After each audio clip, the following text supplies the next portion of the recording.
a drink with your friends and somebody says, yeah, we should go skydiving tomorrow. And you go, yeah, we'll go skydiving tomorrow. Yeah, yeah. And you go, yeah. And everybody goes, yeah. So then that night you're laying in your bed and you just keep, and you're terrified. You keep imagining over and over again jumping out of an airplane and you can't figure out why you would do that. You wake up the next day and you go, down and you say where you were going to meet and everybody's there. So you get in the van and you're like, oh my God.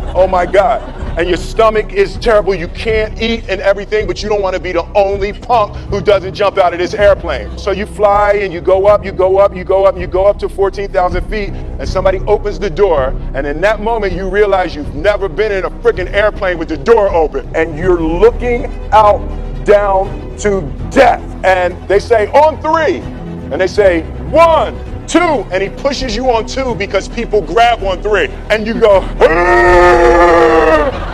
and you fall out of the airplane and in 1 second you realize that it's the most blissful experience of your life. You're flying.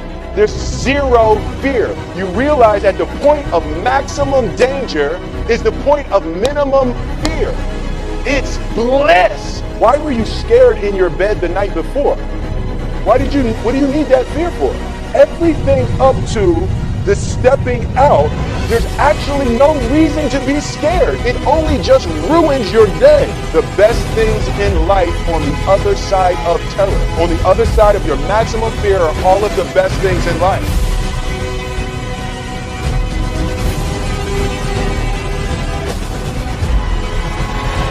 I didn't have an easy experience. I didn't come in as a top-rated recruit. I didn't come in with the opportunity to play right away. I had to earn it. And you know what the greatest honor I've ever received as a player is? In my 4th year and my 5th year, I was named team captain. That, to this day, is the single greatest achievement I've ever had as a football player. Because the men in this room chose me to lead their team. And these were my best friends. These were the guys that knew that I liked to work, that knew that I loved football, that knew that I loved to play, that knew that I wanted to be the quarterback for Michigan. And all the lessons that I learned here on State Street and in the big house, that's still what I bring to practice today. And after 14 years, I love the game more than I've ever loved it. But where did I learn the love for the game? Where did I learn to practice? Where did I learn to compete? It was sitting in the same chairs that you guys are sitting in today.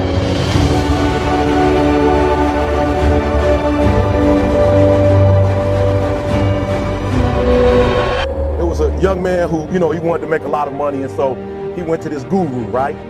He told the guru, I want to be on the same level you on. And so the guru said, if you want to be on the same level I'm on, I'll meet you tomorrow at the beach at 4 a.m. He liked the beach. I said, I want to make money. I don't want to swim. Guru said, if you want to make money, I'll meet you tomorrow, 4 a.m. So the young man got there at 4 a.m. He all ready to rock and roll, got on the suit. The old man grabs his hand and said, how bad do you want to be successful? He said, real bad. He said, walk on out in the water. When he walks out to the water, it goes waist deep. So he like, this guy crazy. I want to make money. He got me out here swimming. So the old man said, I thought you said you wanted to be successful. He said, I do. He came, dropped his head in, held him down, hold him down. Just before my man was about to pass out, he raised him up. He said, I got a question for you. He said, when you were underwater, what did you want to do? I said, I wanted to breathe. He told the guy, he said, when you want to succeed as bad as you want to breathe, then you'll be successful. And I'm here to tell you, number one, that most of you say you want to be successful, but you don't want it bad. You just kind of want it. You don't want it badder than you want to party. You don't want it as much as you want to be cool. Only those who risk going too far can possibly find out how far one can go. Are you hearing me? You don't count the cost on this one. You don't count the cost on this one. You just do what you got to do on this one, and then you look back when it's all over and you see the rewards. You look back and you see the accomplishments. You don't count it. You just look back and you see that you succeeded. So what I'm telling you is, you can't count the cost, because if you count the cost and you see how much it costs, you might quit. You might give up. So you got to go in knowing that I don't count the cost. Listen to me. You don't count how many breaths you take. You don't count it. You get to a point where you don't count it. You just do whatever it takes to get whatever you want.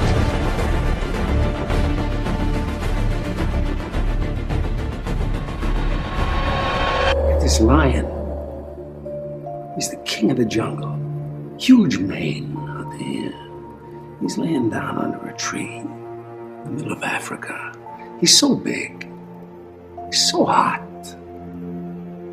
He doesn't want to move. Now, the little lion comes. They start messing with him. Biting his tail, biting his ears. He doesn't do anything. The lioness, she starts messing with him, coming over, making trouble. Still, nothing. Now, the other animals, they notice this, and they start to move in. The jackals, hyenas, they're barking at him, laughing at him. They nip his toes and eat the food that's in his domain. They do this, and they get closer and closer and bolder, till one day, that lion gets up and tears the shit out of everybody, runs like the wind, eats everything in his path. Because every once in a while, the lion has to show the jackals who he is.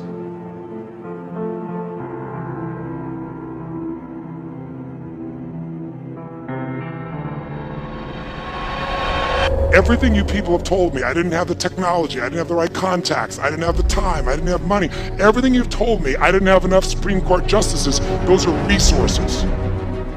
And so you're telling me I failed because I didn't have the resources. And I'm here to tell you what you already know. Resources are never the problem. It's a lack of resourcefulness is why you failed. Because the ultimate resources are emotional states. Creativity, decisiveness, passion, honesty, sincerity, love. These are the ultimate human resources. And when you engage these resources, you can get any other resource on earth. Resourcefulness is the ultimate resource. And if you don't have what you want, stop telling yourself a story because you don't have the money, you don't have the time. That's bullshit. It's because you haven't committed yourself where you would burn your boats. If you want to take the fucking island, burn your fucking boats. And you will take the island because people, when they're going to either die or succeed, tend to succeed.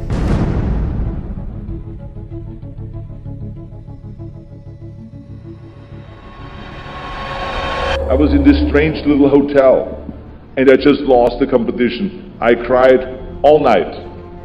I was this 21-year-old kid and I was crying all night. But then eventually I got back again and kept thinking about what am I doing in America?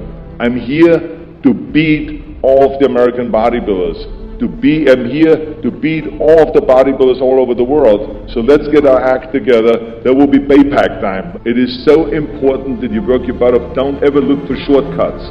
You have to recognize that there are 24 hours a day. We sleep 6 hours a day. And I know there's some of you that say, wait a minute, I take more time to sleep. I said, just sleep faster, okay? Because you should only spend 6 hours in bed, because otherwise it's a waste of time. And then you have 18 hours left. Most people work, let's say 8 or 10 hours. So now you still have 8 hours left. What do we do with these 8 hours is really the question. So this is when you have to study and learn something new. The key thing is to keep in mind what is your goal and keep looking at that as you get up and dust yourself off. Okay?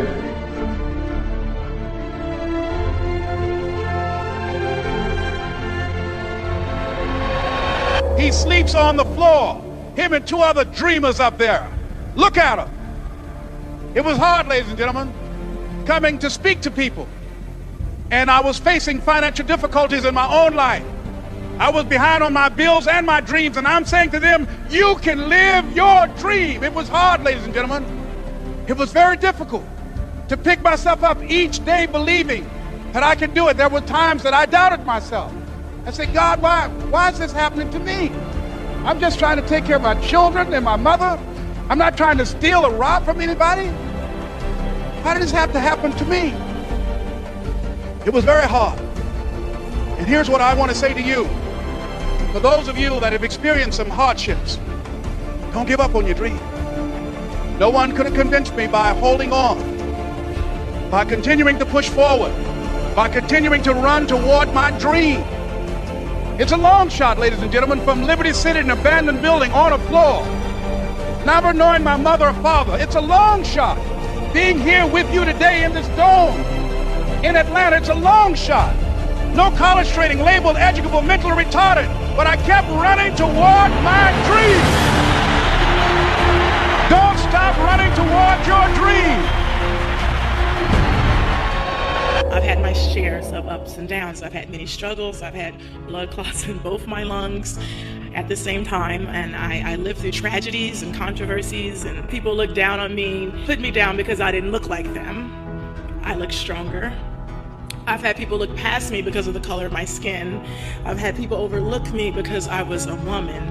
I had critics say I will never win another Grand Slam when I was only at number 7, and now here I stand today with 21 Grand Slam titles, and I'm still going. And I cannot help but think of my favorite poet, Maya Angelou, and she has this poem called "And Still I Rise." So here it goes. You may write me down in history with your bitter, twisted lies. You may trod me with the very dirt, but still, like dust, I rise. Just like moon and suns with the certainty of tides, just like hopes in spring and high, still I rise. Did you want to see me broken?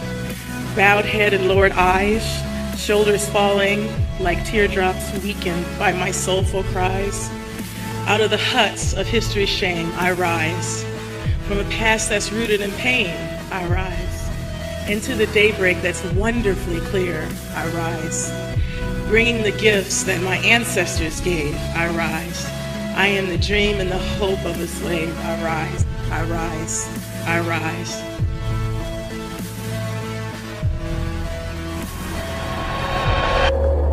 Years of lifting weights and open heart surgery, dying 3 times on the operating table, CT. So you should sit down, sir, because of your diagnosis, and don't do a damn thing. Bullshit. Hell no. Every time I go to the doctor, they tell me what I shouldn't be doing and what I should be doing, and what I won't do, and what I can't do. And I politely go out the door and do whatever the fuck I want to do. And I'm gonna do that until they throw dirt on top of me. This is my life. And I choose to live it the way I want to live it. It's impossible. I've heard that so many times. It's just impossible. Can't be done. It is impossible until some crazy son of a bitch has the audacity to believe that no matter what the expert or the doctor says, I can still do that shit. Will is the key. Willpower. Anytime that you give your best effort, that you give everything that you possibly can give, that is satisfaction, and know that I did my absolute best. I did all I could do. There's victory in that. Remember what you are. Remember what you are. Remember who the fuck you are.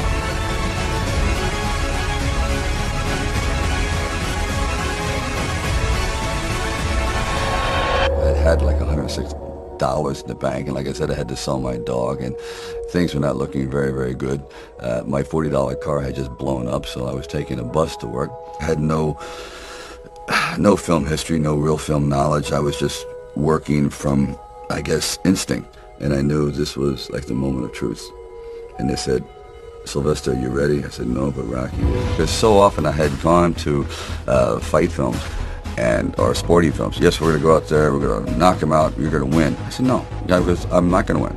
I'm going to get destroyed. But if I can just be lucid, if I can still be standing on my feet, you know what, then life isn't so bad." And I think, again, symbolically, at the very end of our lives, if we can still say, you know, we were never humbled, we were knocked down, but we got up, and I can say, I lived life with integrity, and I took all the blows, and I still prevailed, I think that's a good epitaph for anyone, and that's what I tried to capture in this film. But more importantly, you can't be alone. To really succeed, no man really is an island. When you find the right components in your life, the right people that gel with you, then you feel as though you